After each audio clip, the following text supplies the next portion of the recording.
Nomor 1. S. Victor Whitmill melawan Warner Bros., masalah tato di film Hangover 2. Siapa sangka tato tribal di wajah petinju asal Amerika Serikat, Mike Tyson, bisa jadi biang kerok dari sengketa antara Warner Bros. Dan S. Victor Whitmill, ahli tato yang, kebetulan, mengerjakan tato pada wajah petinju Mike Tyson. Whitmill mendaftarkan hak cipta untuk tato tribal tersebut pada 19 April dan menganggap Warner Bros. Telah melanggar hukum HKI. Masalahnya terjadi ketika tato tersebut muncul di Hangover 2, film keluaran 2011 besutan Todd Phillips dan Warner Bros. Sekadar penjelasan, tato tersebut muncul di wajah Stu Price yang diperankan oleh Ed Helms. Saking miripnya dengan tato Mike Tyson, tato tersebut juga terletak di sisi kiri wajah Price. Film itu dijadwalkan rilis pada 26 Mei 2011, dan Whitmill melancarkan tuntutan pada 28 April. Ingin cepat selesai, Warner Bros. Sempat menawarkan solusi, menghilangkan tato tersebut secara digital sebelum dirilis.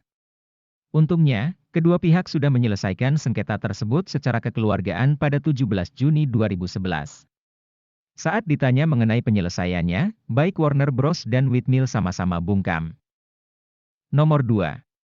Sir Isaac Newton versus Gottfried Wilhelm Leibniz. Siapakah bapak kalkulus yang sebenarnya? Saat ditanya, siapa penemu kalkulus, sontak mayoritas orang akan menjawab, Sir Isaac Newton, ilmuwan asal Britania Raya. Namun, ada beberapa orang yang tidak setuju. Bagi mereka, ilmuwan dari Jerman, Gottfried Wilhelm Leibniz lah, yang pertama kali mencetuskan kalkulus. Sebenarnya, bagaimana ceritanya? Pada awal abad ke-18, Leibniz memang lebih dulu memperkenalkan kalkulus pada 1684 dan 1686 lewat bukunya, Nova Methodus Pro Maximis et Minimis. Namun, saat Newton menerbitkan sebuah buku berjudul Optics, pada tahun 1704, ia menyatakan dirinya, bapak kalkulus. Perdebatan pun tak terelakkan. Bukan kalkulus. Newton menyebutnya sebagai flusion. Saat berusia 23 tahun, Newton rupanya merancang flusion sekitar 1665 dan 1666, tetapi Newton tidak mempublikasikan karyanya. Ketika pertempuran antara mereka memanas, Newton dan pendukungnya malah menuduh Leibniz menjiplak salah satu konsep awal kalkulus yang Newton ciptakan. Dianggap salah satu kemajuan besar di bidang matematika, baik negara Jerman dan Britania Raya mempertaruhkan klaim untuk kalkulus. Sebelum sengketa ini selesai, Leibniz wafat lebih dulu pada 1716. Newton menyusul 11 tahun kemudian pada 1727. Sampai sekarang, para sejarawan dan matematikawan menganggap Newton dan Leibniz adalah rekan penemu kalkulus yang mengembangkan kalkulus dengan cara mereka sendiri. Nomor 3. Kellogg versus Nabisco, perang, sereal gandum bantal mana yang asli, sampai ke Mahkamah Agung. Pada tahun 1893, seorang pria kelahiran Ohio, Amerika bernama Henry Dushel pergi dengan perusahaan Shredded Wheat Corp mulai membuat sereal serat gandum berbentuk bantal yang disebut Shredded Whole Wheat. Dengan pongah, penemu dan pendiri produsen sereal Kellogg, John Harvey Kellogg, meledek sereal Shredded Whole Wheat seperti sapu ijuk. Para kritikus di World Fair 1893 di Chicago pun ikut menyebutnya seperti keset. Anehnya, Shredded Whole Wheat laris manis. Setelah Perky meninggal pada tahun 1908 dan kedua paten untuk sereal bantal dan mesin pembuatnya juga berakhir pada 1912, Kellogg malah menjilat ludah sendiri dengan mulai menjual sereal yang sama yang diberi nama Shredded Wheat. Karena ditegur oleh Shredded Wheat Corp, Kellogg berhenti pada 1919. Namun, Kellogg kembali memproduksinya pada 1927. Lalu pada 1930, National Biscuit Corp atau Nabisco, perusahaan yang mengakuisisi Shredded Wheat Corp, mengajukan gugatan terhadap Kellogg dengan tuduhan pelanggaran merek dagang dan persaingan yang tidak adil di Amerika dan Kanada. Kellogg melihat gugatan tersebut sebagai upaya Nabisco untuk memonopoli pasar sereal gandum. 8 tahun kemudian, kasus tersebut dibawa ke Mahkamah Agung Amerika. Keputusannya memenangkan Kellogg dengan alasan bahwa istilah sereal serat gandum tidak dapat dijadikan merek dagang dan bentuk sereal bantalnya yang fungsional serta mudah ditiru, terutama setelah paten Perky sudah kedaluarsa. Keputusan Mahkamah Agung memenangkan Kellogg saat itu dianggap sebagai salah satu yang paling penting pada masanya. Dengan begitu, Mahkamah Agung Amerika telah menerapkan doktrin fungsionalitas, bahwa desain produk yang bersifat fungsional tidak dapat dilindungi oleh hukum merek dagang. 4. Lucasfilm versus High Frontier and Committee for Strong Peaceful America. Siapa yang berhak memenangkan Star Wars? Siapa kira judul film bisa dijadikan bahan sengketa HKI? Bisa, dan hal tersebut terjadi pada 1985.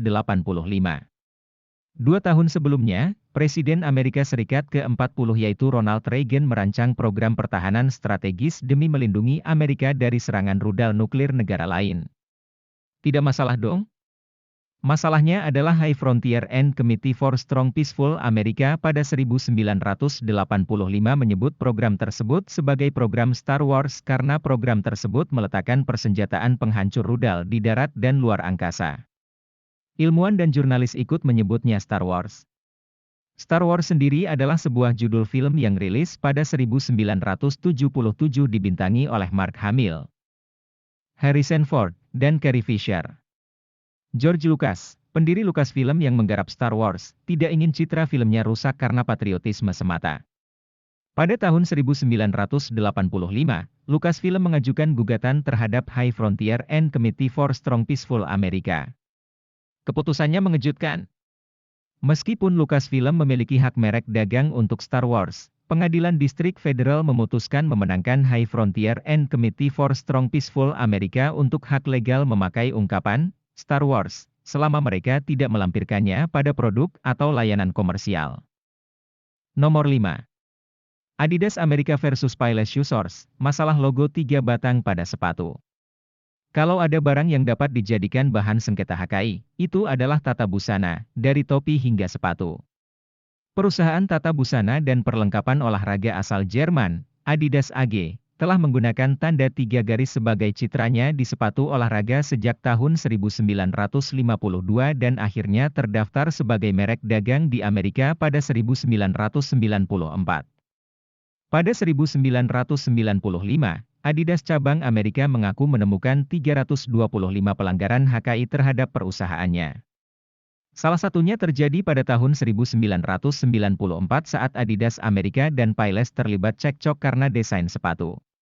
Payless sempat menjual sepatu olahraga yang memiliki motif batang 2 dan 4 garis sejajar yang mirip dengan Adidas.